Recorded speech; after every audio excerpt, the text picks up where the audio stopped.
Hey, what's up, guys? So I just came back from the gym. If any of you are participating in the 2MW Bonnie program, get ready to lose your money because I'm so serious about it. Spent a couple of not a couple of hours, like an hour. I spent an hour in the gym working out to get ready for our first weigh in, which is tomorrow. So hopefully I'm like even just an ounce or a few ounces lighter than I was when we first started the program. But good luck to everybody. I wanted to reflect on the trade deadline and think about how it affected the NBA finals between the Cavs and the Warriors. And in doing the research, I remember something that I haven't heard anybody talk about in the group or on television, and I decided to touch on it. So around the trade deadline, well, I was hoping for other trades to happen, like Klay Thompson. You guys know how I wanted Klay Thompson moved in January. In February. Um, we all know that the Knicks and Carmelo have had a shaky relationship as of late. And Carmelo, when he signed his new contract with the Knicks, put in a no trade clause. And what that really means is that a team cannot trade a player unless that player signs off on it. And so um, that really puts the players' futures in their own hands so that they don't wake up one day and find out they're traded, or they're on the plane to a game and they get traded in mid-flight, or any of those outrageous situations. But Carmelo has a no trade clause. But Carmelo said that he's willing to waive the no trade clause, and this is as per sources, that he would be willing to trade the waive the no clause, the no trade clause, if he was traded to one of two teams, either the Cavs or the Clippers, because he wanted to win a championship. And if the Knicks were in the middle of rebuilding, there was no sense for him to stay there, but go somewhere else. And this is going to be another conversation for me, because how could you not think the Knicks were rebuilding with the squad that they had when you signed the contract in the first place, Carmelo? But that's another story. So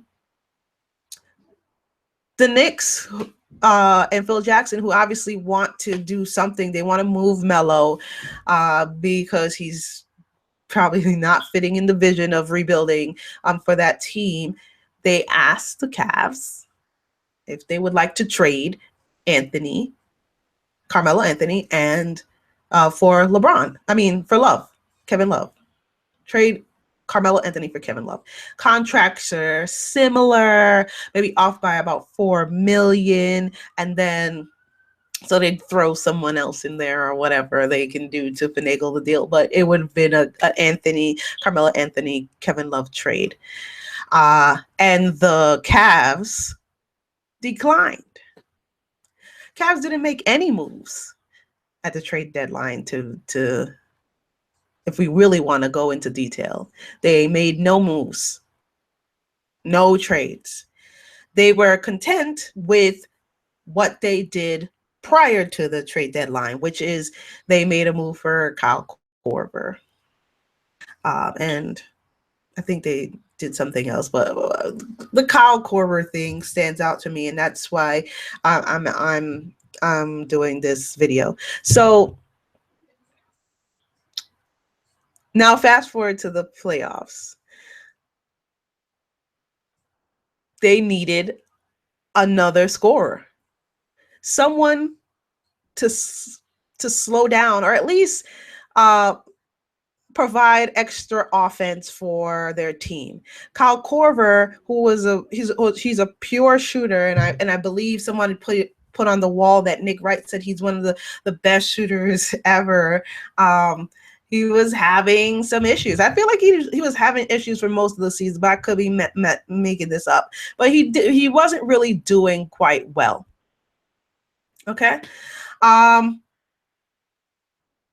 If Carmelo was in his place, I feel like they would have, and then let's be nitpicky. They lost the game 5 by 9. I feel like they could have won if Carmelo was on the squad. And it's simplistic to put it that way, but I really think that Carmelo would have been the difference maker. So let's see why this happened. So they decide to keep Kevin Love. They don't want Carmelo. They keep Kevin Love. And there are two reasons why they decide to keep Kevin Love. Let's think about age, right? They said Kevin Love is about 4 years younger than Carmelo. So they're thinking Carmelo's near the end of his career. Why make a trade for someone like Carmelo when if they were willing to keep Kevin Love long term, he has a few more years in his career, which is a valid thing to think about. Also, they didn't make the trade because Kevin Love at the deadline was doing much better than he was doing the last year. And if you remember the year prior, Kevin Love and LeBron were going at it or whatever via social media, whatever. But Kevin Love was thinking it up the year before. And then this year he was doing much better. So they didn't feel the need to move him because it looked like he was on the up and up. And that was fair.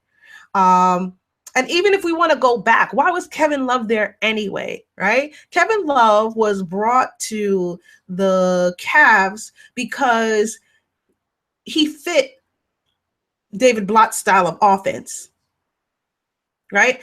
He could gather rebounds. He was so good at that in Minnesota, like grabbing the rebound and then started an outlet pass. And the Cavs are a very good transition team. But here's the thing. They fired David Blatt. So when you fire David Blatt, the need for Kevin Love's style of play is also expendable.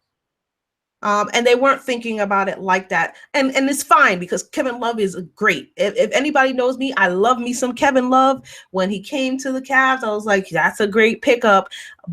He was holding his own on Minnesota. And no matter how much shit people gave him about not being able to do or bring the Minnesota Timberwolves to the playoffs or get 50 wins or whatever it was, like I thought he held it down for only having Ricky Rubio on his side, right? So that's my Kevin Love love for the moment. But they could have moved him because he didn't fit the offense, but the mirage of him actually excelling at the trade deadline stopped the Cavs, or probably put a pause on the Cavs from actually thinking about needing to move him.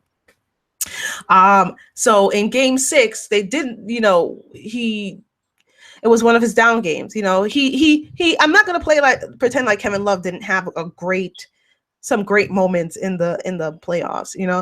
In game 2, which they lost, he had 27 points. In game 4, which they won, he had 23 points. But in between that, he had 6 points for the final game that they lost before they were eliminated, and the Golden State Warriors became the champions, and 9 points in game 3. I don't think Carmelo would have even had a game like that, right? And that's how much I support Carmelo in that. He is a good scorer, and I think that he would have given the Golden State Warriors some kind of problems when it came to matchup, because for the most part it was Draymond Green on Kevin Love, which is neither here nor there. It's hard to play what ifs, but like I feel like Carmelo against Draymond or whoever they put up on Carmelo would have swayed the game in favor of the Cavs. At least 1 or 2 more games to make it a 7-game series. So I want to address a couple of things. You have these anti-Carmelo-isms, I call, and people say, no, Trisha, that's stupid. Like, why would you put Melo on the Cavs? He is this. They say, but no, Carmelo is a defensive liability. Well, what was Kyle Korver? Kyle Korver wasn't a defensive liability. I feel like, and Kyle Korver played a lot of minutes. I was wondering, I was like, Tyronn Lue, they need to sub Kyle Korver out. But I feel like Carmelo is a better defensive player than Kyle Korver. I don't even have to look at the stats for that. Another anti-Carmeloism. But no, we need to be younger. Why do the Cavs need to be younger? Why?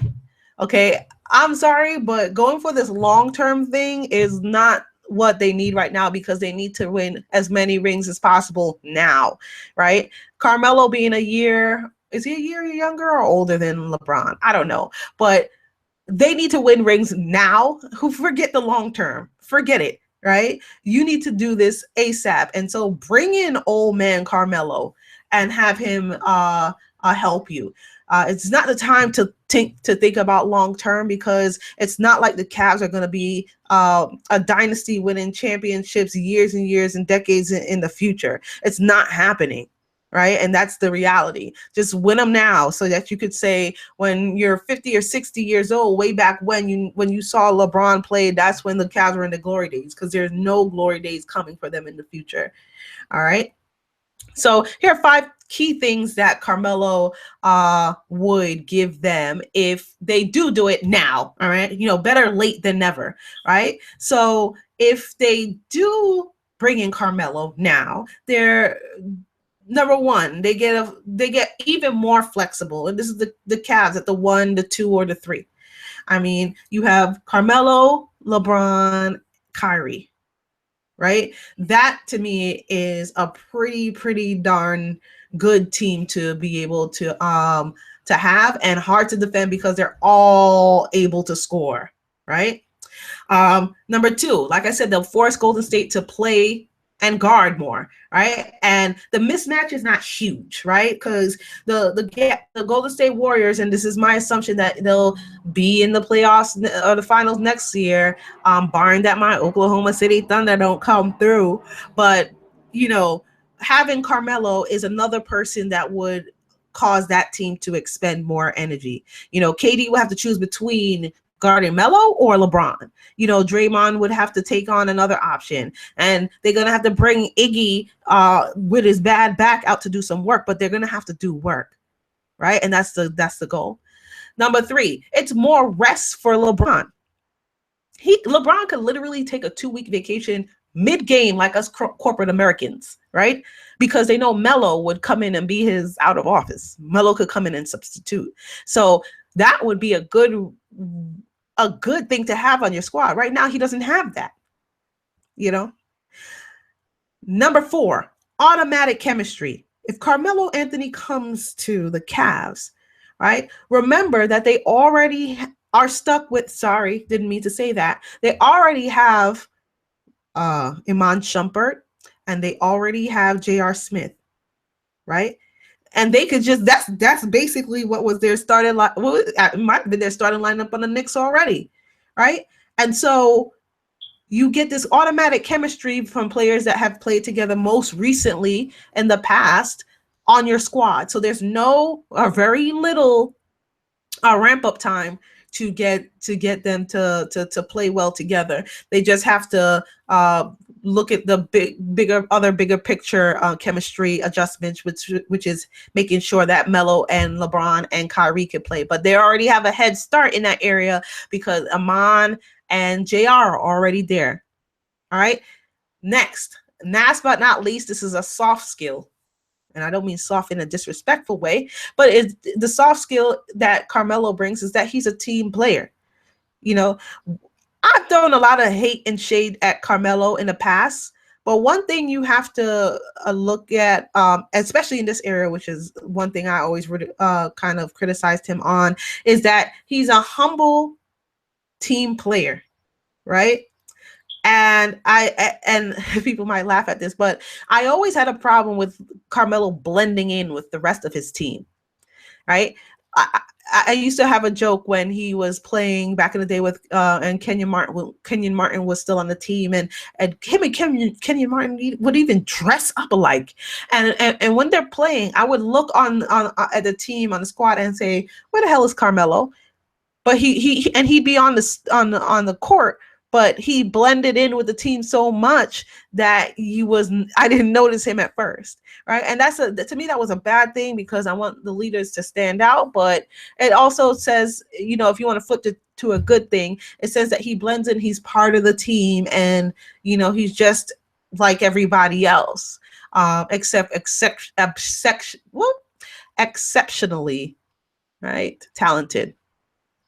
But he'll buy in, right? He'll buy into this because his career and his legacy is on the line too, right? So he's going to sacrifice a little of what ego he does have to make sure he gets the best chance to get the ring so far. So I want to end it here. Carmelo, waive that no trade clause, make him trade you to Cleveland. This is your second chance. Please take it. Take Carmelo Anthony this time around, because LeBron doesn't have many years left in his prime, and we talk about him like he's on a deathbed or he is about to pass away. I don't know, but LeBron doesn't have many years left to play at this level. So taking Melo would be the best thing that you can do for his career and to bring another ring to Cleveland. So that's it. I might drop by tomorrow again to talk about whatever you guys rile me up again on the wall about, but that's that. So stay tuned till next time. Today we have Football Fury at 8 p.m. Hosted by Josh, Tim, and our guest host, Stephen Fogman from the show Objectively Biased. So tune in at 8. Thank you.